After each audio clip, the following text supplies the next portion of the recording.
Washington, D.C., the most powerful city in America, where everything is politics, everything is media, everything is power, and it was here, on a quiet morning in 2001, that a 24-year-old girl walked out of her apartment and never came back. Her name was Chandra Levy, a bright, ambitious intern from California who had come to Washington to build her career with the FBI, to chase her dreams in the city where dreams are supposed to come true. She arrived, she worked, she built her life, and then on May 1, 2001, she simply vanished from the face of the earth. But this was not just an ordinary missing persons case, because very quickly, a detail surfaced that turned this into something far darker, far more explosive. Chandra Levy had been having a secret affair with a sitting United States congressman named Gary Condit, a married, respected California politician who sat comfortably in the halls of Capitol Hill. When Chandra first disappeared, people assumed maybe she left on her own, maybe something personal happened, but when her parents filed a missing persons report and the story broke in the media, the entire country locked its eyes onto this young woman and that congressman.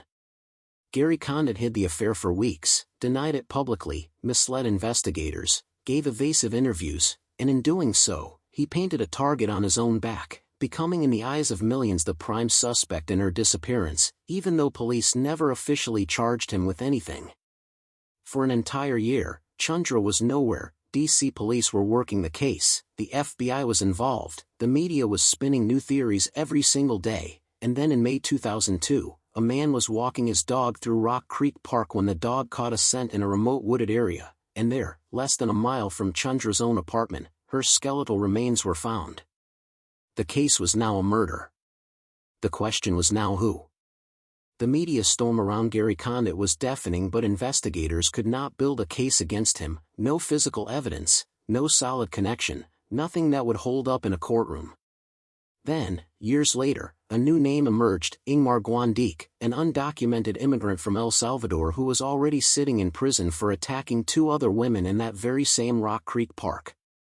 In 2010, a jury convicted him of Chandra Levy's murder, the verdict came down, and the world exhaled, justice, finally, after 9 years.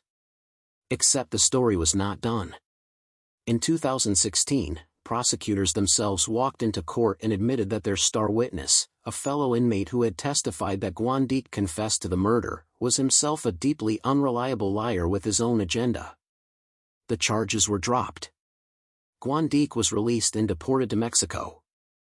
And today, more than 2 decades after that young woman walked out of her apartment for the last time, Chandra Levy's murder officially has no perpetrator, the case is unsolved, the file is open, and a girl who only wanted to build her life, who only wanted to serve her country, who only wanted to matter, is still waiting for justice in a city that has long since moved on. This case is not just a murder mystery, it is a mirror held up to the machinery of power, showing how fame and politics can hijack truth, how media can convict a man before a single charge is filed, how a justice system built on the idea of certainty can crumble the moment one witness turns out to be a fraud. Chandra Levy's family is still asking questions. America still does not know what happened to her in that park. And that girl, who dreamed of working for the FBI, who believed in the system she was training to serve, became forever an unsolved question, a story whose final page has never been written.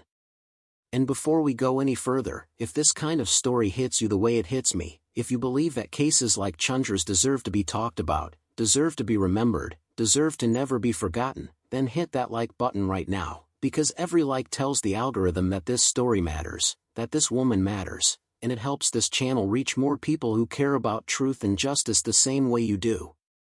And if you are new here and you want more cases like this, real stories, real people, real injustice, then subscribe and hit the bell so you never miss a video, because we cover the cases that the world moved on from but we refuse to forget.